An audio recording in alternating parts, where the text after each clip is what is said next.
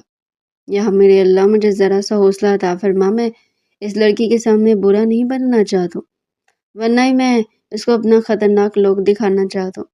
میرا مقصد فی الحال اس کو امپریس کرنا، یہ سب کچھ تو برداشت کرنا ہی ہوگا۔ دوسری طرف عبدالہادی نے عنایہ کو کھڑا ہونے کے لیے کہا، ابھی میرا کھانا ختم نہیں ہوا، میں اپنا کھانا ختم کر کے یہاں سے جاؤں گی۔ وہ ضد کرتے ہوئے بولی، میں تمہیں یہاں سے جانے کے لیے نہیں کہہ رہا، بلکہ اس شخص کے پاس چلنے کے لیے کہہ رہا ہوں۔ مجھے لگتا ہے کہ ہمیں اس کا شکریہ ادا کرنا چاہیے۔ یہ سن کر وہ اسے خفکی سے دیکھنے لگا تھا۔ کوئی ضرورت نہیں ہے۔ عبدالہادی اس کے کچھ بھی کہنے سے پہلے خود ہی قاسم کے پاس پہنچ گیا۔ قاسم اس کو دیکھ کر فوراً سے اٹھ کھڑا ہوا۔ عبدالہادی میں اب مزید اس کی گھوریاں برداشت کرنے کی ہمت نہیں تھی۔ اس نے اپنی کزن کی طرف سے قاسم کا شکریہ ادا کیا تو اس کی آنکھوں میں آنکھیں ڈال کر اس سے سمجھانے والے انداز میں بولا، یہ میرا فرض تھا۔ عبدالہادی بس اسے دیکھ کر رہ گیا تھا۔ واپسی پر بھی وہ عنایہ کو مسلسل تنگ کر رہا تھا کہ تم مانو یا مانو، مجھے لگ رہا ہے کہ وہ شخص تمہیں دل دے بیٹھا ہے۔ عنایہ خوفگی سے بس اس کو دیکھ کر رہ گئی۔ یار اس میں اتنی پریشان ہونے والی کون سی بات ہے؟ میں تو خوش ہونا چاہیے کہ تمہیں ایک بہت بڑا سیلیبریٹی پسند کر بیٹھا ہے، تم بھی اس کی طرح سیلیبریٹی بن جاؤ گی۔ کیا مطلب ہے تمہارا؟ میں سمجھی نہیں۔ میری پیاری کزن، مجھے اچھی طرح سے یاد تھا کہ تمہیں یہ بھی پتہ نہیں ہوگا رے، یہ وہی سیاستدان ہے جس کا آج کل ہر طرف بول بالا ہے، ہر کسی کی زبان پر اسی کا ہی نام ہے، اور ویسے یہ بندہ بھی بہت اچھا ہے۔ میں نے اس کے انٹرویوز وغیرہ سنے ہوئے ہیں اور میں واقعی میں اس کو بہت پسند کرتا ہوں۔ اگلے کچھ دنوں میں قاسم نے عنایہ کے ماموں کے ساتھ بھی اپنے تعلقات اچھے کر لیے تھے۔ وہ آج کل جس کیس میں لگے ہوئے تھے، قاسم نے اس کیس میں ان کی کافی مدد بھی کی تھی۔ وہ بہت زیادہ اثر و رسوخ کا مالک تھا، اس نے انہیں کو استعمال کیا تھا۔ انکل فرہاد اس کی بہت عزت اور قدر کرنے لگے تھے۔ ایک دن انہوں نے اسے اپنے گھر پر بھی دعوت دی تھی۔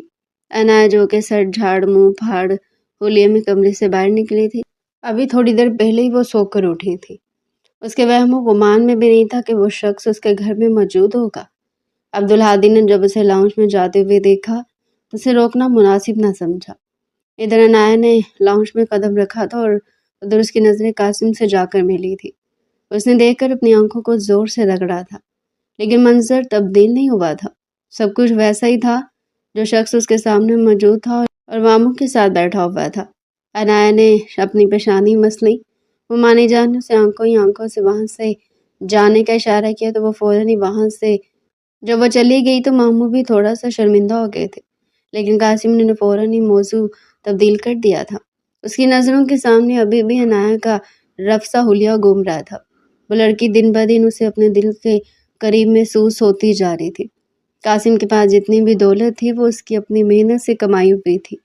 اس نے کبھی بھی حرام نہیں کمایا تھا اور نہ ہی اپنی طاقت کو کسی کو نقصان پہنچانے کے لیے استعمال کیا تھا۔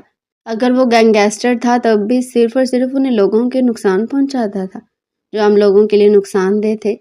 اللہ اس کے انہی اصولوں کی وجہ سے اکثر ہی اس سے ناراض ہو جاتی تھی، لیکن قاسم کو پرواہ نہیں تھی۔ وہ وہی کام کرتا تھا جس کو اس کا ضمیر خوش ہوتا تھا، اور اسے اپنی زندگی میں یہ فیصلہ بھی کر رکھا تھا کہ جب بھی وہ اپنا گھر بسائے گا اور کسی عورت سے شادی کرے گا تو وہ یہ سارے خطرناک کام چھوڑ دے گا، اور اب وہ وقت آ گیا تھا۔ دوسری طرف سلطان کو جب پتہ چلا کہ جس لڑکی کو اس کا بھائی پسند کرتا ہے وہ کوئی اور نہیں بلکہ اس کی ہی دشمن ہے تو وہ غصے سے بے قابو ہو گیا۔ اس نے کبھی اسے اس بارے میں سوال کیا تو قاسم نے پہلی بار اپنے بھائی سلطان پر ہاتھ اٹھایا تھا۔ اس نے اسے سختی سے سمجھا دیا تھا کہ تم اس عورت کی طرف غلط نگاہ اٹھا کر نہیں دیکھو گے ورنہ میں تمہاری آنکھیں نکال دوں گا۔ آج تک تم نے جتنی بھی غلطیاں کیا میں نے وہ سب معاف کیا ہے، لیکن اب مزید نہیں۔ سلطان کو بالکل بھی امید نہیں تھی کہ اس معمولی سی 2 ٹکے کی لڑکی کے لیے اس کا بھائی اس کے ساتھ یہ سب کچھ کرے گا۔ قاسم نے عنایہ کے ماموں سے اس کے رشتے کی بھی بات کر لی تھی۔ فراز صاحب کو کوئی مسئلہ نہیں تھا۔